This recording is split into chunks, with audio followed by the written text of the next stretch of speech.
Waiting on referrals to save you? You're banking on chance to grow your business. When you're starting off as a contractor, you think the best thing that you can do is go to Vistaprint, buy a stack of business cards, and just hand them out like they're candy. The problem with that is nobody knows who you are, and because they don't, frankly, they don't care. So you're like, wait a minute, well, I'll go do a couple of jobs, and then I'll ask for referrals, which seems to work occasionally, sometimes, but then it doesn't. The crazy thing about referrals is you don't control them. You don't know when they're going to come in. You don't know if they're going to be a good one or not. You don't know what the price on the job's going to be. You don't even know if you're going to enjoy working with that person. And so if you're building your business on referrals, stop. Stop doing it. Please stop the insanity. I was just talking to a painter, right? New in the business. He's only been in the game a year. And he said, when I asked him, where do you get most of your jobs from? He said, referrals. And I immediately cringed because I knew what the answer to the follow-up question was going to be. When's the last time you got a referral? And he said, 2 months ago.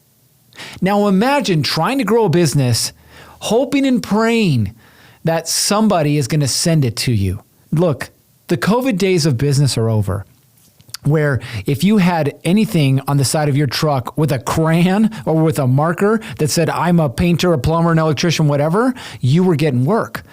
Because back then there were a ton of people who were getting projects done. There was a ton of building that was happening. There's a lot of things going on, but those days are gone. Now, I'm not here to tell you whether the economy's good or the economy's bad, whether interest rates are high or low. It's irrelevant in my mind. Because if you understand what it means to market a business, you will grow a business. So let's talk brass tacks. What does it take to actually grow a business without putting a dollar behind ads? Because the last thing I want you to think about right now is, man, I got to take that last $5,000 that I got in my bank account and I got to throw that into Facebook or into Google or into some other platform or some banner or something so that I can make some money. If you're not in a position to lose that money, then you should not be throwing it there, period, right? The crazy thing about running ads is if you don't know what you're doing, you're going to lose money. The crazy thing about ads is if you don't understand what you're doing, you're going to lose money. The crazy thing about ads is if you don't have a process that works, ads are not going to fix it. Hey contractors, let me tell you something real quick. A lot of contractors struggle because the business they created has them feeling stuck. If you feel trapped inside of your contracting business, still wearing all the hats and can't seem to get ahead, well, we'd love to help. We're offering a free planning session where we'll show you how to remove the chaos from your business and grow predictably. If you're interested, you need to go to our website, www.americancontractornetwork.com, and book your free session now. All right, that's it for me. Let's get back to the show. I was working with a company a couple of years ago, an electrical contractor. Kind of crazy that they had been in business for 3 years. They were doing about, I think, 450,000. They said, we want to grow, so we're going to throw money into Facebook ads. Now, this was before they met me. So they take this $10,000 and they throw it into Facebook ads. And I think if I remember right, it was in 1 month. $10,000 in Facebook ads in 1 month. Guess what their return on their investment was? Yeah, I hate to say this, zero. They got 3 leads in those 30 days and they were all crappy leads. And the rest of the money, congratulations, you just bought Mark Zuckerberg a new car, right? So it's not about the dollars, right? It's about understanding the process of what marketing truly is. So here's a couple of things that you need to understand. When it comes to growing a business, i.e. marketing, you need to understand the foundational principles. The first and most important thing is to understand who it is that you want to work with. Now, I get it. When you start off, you're like, I'm a painter. I work with everybody. No, you don't. You don't, right? The riches, as they say, are in the niches. If you notice, more established companies are either doing commercial or residential, right? They're either doing new home builds or they're doing remodels. They're either, right, this or that. Now, you're probably going to say, wait a minute, but what about ABC company? They do everything. Yeah, and they're doing $100 million a year. That's not you. So quit trying to be them, right? I'll give you, again, real life, real case, hot off the press example. So this painter that was here in the office, we were building out a game plan for him. And he goes, hey, I want to hit 500,000 next year. And I was like, cool, what's your plan? And he said, more referrals, right? Which is not the way that you want to do this. So I said, okay, time out. We're not going to do more referrals, at least not the way that you've been doing them.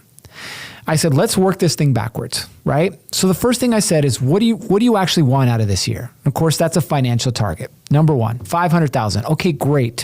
What's your average job worth? And for him, it was $6,500 a job, right? So then we were able to calculate how many jobs he needed to land every month to hit his revenue target for the year. After you've got those numbers established, now we start talking about marketing. And marketing is answering two questions, okay? Number one is who? Who do you actually want to work with? I challenge you right now to narrow down your focus. I challenge you to say, I only work with this type of contractor. Now, we've been in business 8 years, so we work with two different levels of contractors, those doing under $1 million and those doing over $1 million, right? And it makes it super simple for me.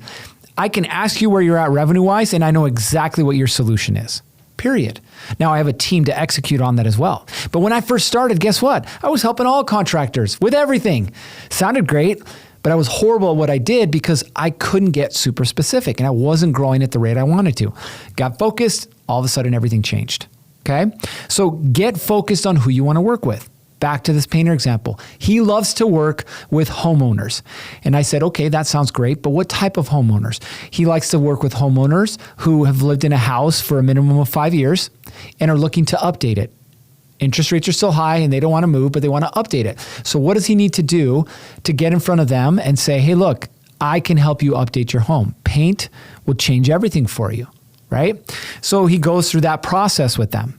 And I said, cool, where are these people? And he said, what do you mean? They're in houses. I said, no, that's not what we're talking about. I said, where are these people right now? Where do they hang out? Where do they shop? Where do their kids go to school and or participate in sports? What extracurricular activities do they like to do, right? Your job then is to get in front of those people. Does that make sense? Now, we identify the who first, and the next thing is the how. Getting in front of them.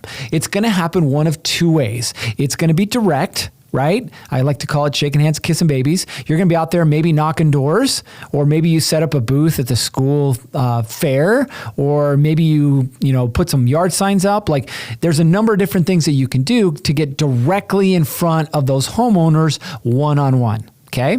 The other part of that is who can get you in front of those people.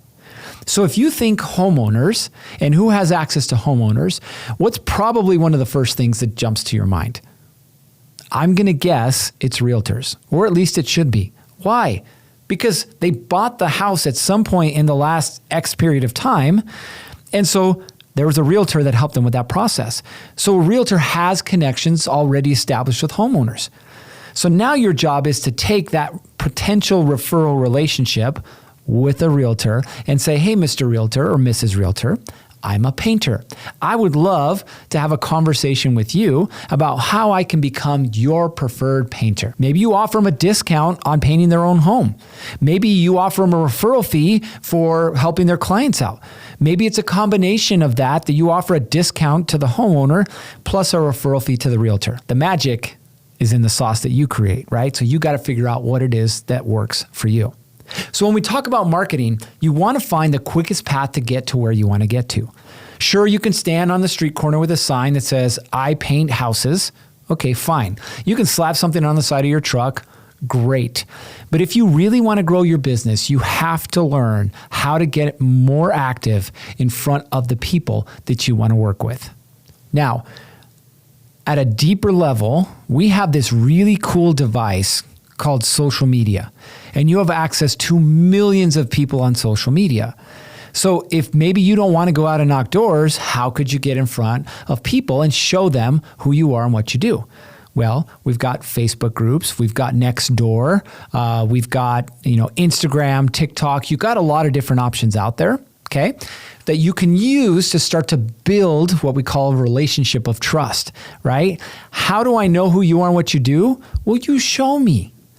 Right? The reason that we run workshops here once a month, sure, it's to educate contractors, but more than anything, I want to show them that we know what we're talking about. Because shame on me, there's times that people come into my office and they're like, we really like your videos, we really like this, that, and the other, but I don't really know exactly what you do.